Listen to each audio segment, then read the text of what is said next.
Hi everyone!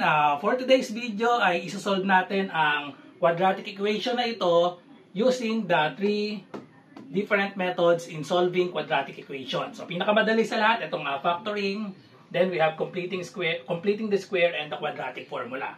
Itong factoring hindi applicable sa lahat ito. So kapag factorable lang, while itong completing the square naman and quadratic formula, kahit anong expression pwede nating isolve. Sa completing the square pala, meron pala itong condition para magamit ito, kailangan merong middle term. Okay? So kasi kapag walang middle term ay magiging extracting square roots ang pwede doon or kaya naman itong quadratic formula. Okay, so sagutan na natin. We have 2x squared minus 9x minus 5 equals 0. Unahin natin ang pinakamadali, ang factoring. Okay, so meron tayong dalawang ways or maraming iba't ibang way pag-solve ng factoring kapag ang coefficient ng x square, merong hindi 1. So meron tayong 2. So 2x squared. Kapag kasi 1 lang yan, madali lang, isipin nyo lang yung factors ng negative 5 na ang sum ay magiging negative 9. So gawin natin parehas yung dalawang technique. So kapag yung diretso tayong trial and error, ipa-factor lang natin yan na ganito. So, equals 0. Factors of 2x squared, we have 2x, tsaka x. Then, factors of negative 5. So, since prime naman yung 2 and 5, medyo madali lang, no? So, try natin dito yung 5, dito yung 1. Factors ng 5, negative 5, 5 and 1 lang. So, isang positive, isang negative. Tapos, kunin nyo lang yung middle term or yung inner, tsaka product ng inner, tsaka netong outer. Kailangan ang sum nila maging negative 9. So, itong inner natin 5x, outer natin 2x times 1, we have 2x. So, 5x and 2x, hindi natin magagawang negative 9x yan. So, ibig sabihin, mali yung lagay natin nung number natin. So, siguro baliktad. So, kapag ganyan, babaliktarin nyo lang yung 1 and 5. So, dito yung 1, dito naman yung 5. So, tapos, ganun din. Kunin natin yung product ng inner, we have 1x or simply x. Outer natin, 2x times 5, we have 10x. Okay, so pwede na nating magawang negative 9 yan. Paano magiging negative 9x? So negative dapat itong 10x, positive naman itong x. So pag naging negative yung 10x, ibig sabihin negative itong 5, and then positive naman itong 1. Okay, so yan yung isang technique. Ito yung recta. Nakukunin natin yung factors of 2x squared and then negative 5. Okay, so tapos equate lang natin each factor to 0, then solve for x. Okay, so ipapakita ko mamaya yung isang solution ko dyan na mas madali. So equate each factor to 0, so we have 2x plus 1 equals 0. And itong kabila naman, x minus 5 equals 0. So dito muna mas madali, just add 5 to both sides. Add 5 to both sides, so therefore x of 2 equals 0 plus 5, we have 5. And then for x of 1, so subtract 1 to both sides, so we have 2x equals negative 1, and then divide both sides by 2. So therefore, x is equal to negative 1/2. X of 1 is negative 1/2.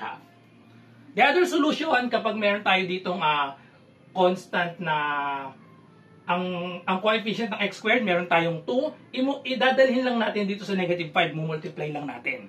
So magiging siyang x squared minus 9x, yung 2 i-multiply sa negative 5, magiging negative 10 equals 0. So ngayon, mas madali na itong i-factor kasi yung negative 10, ang factors lang niya ay 1 and 10, tapos magiging negative 9 dapat. So therefore, negative 10 and then positive 1. So tapos, factor na natin. So ang factors na niya ay x plus 1 and then x minus 10 equals 0. Pero tandaan, yung 5 minultiply natin sa 2. So ngayon, i-divide naman natin ito sa 2. Okay? So, x plus 1/2, kapag hindi ito masisimplify, itong 2 dadalhin natin dito, magiging na siyang 2x plus 1. Wala na yung denominator. Ito naman, isimplify natin, 10 divided by 2, so we have x minus 5 equals 0. Na kung mapapansin nyo ay kaparehas na nito.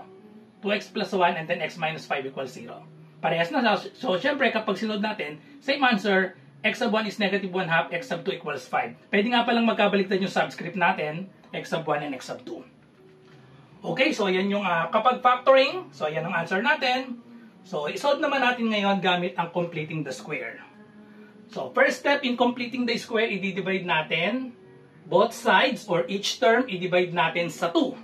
So, magiging siyang x squared minus 9 divided by 2, x minus 5 over 2 equals 0 over 2. So, syempre, ang 0 over 2 ay 0 pa rin yun. So, ngayon, ano na yung next natin? Yung negative 5 over 2, ililipat natin sa kabila. Transpose lang natin. So, we have x squared minus 9 over 2x equals, eto 0 pa rin yan. So, transpose negative 5 over 2, magiging siyang 5 over 2. So, tapos, i-express natin yan sa square. Square of binomial. Etong x squared minus 9 over 2x. So, paano natin i-express siya as square of binomial? Kailangan, i-complete natin tong square nito. So, magpa-plus tayo ng blank dito, equals 5 over 2, ipa-plus din natin yung term na yon. So, paano ba kuhanin yung term na ina-add dito? So, ginagamit lang natin yung formula na negative, or etong b natin. So, we have b. Ang formula para doon ay b over 2. So, we have b over 2. So, ay sumulat tong red ko. b over 2 squared, yung formula lang natin doon. Or 1/2 ng b. So, ang b natin ay 9 over 2. So, 9 over 2, imumultiply lang natin sa 1/2 yan. So, magiging ganito yan. So, magiging 1/2 daw ng 9 over 2, then i-square natin.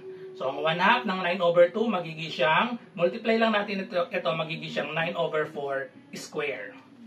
Okay, so ibig sabihin, mag-add tayo ng 9 over 4 square sa both sides. Pero ito, pag nag-add tayo dito ng 9 over 4 squared, so i-simplify na nga natin to, 9 over 4 squared, 9 times 9, we have 81.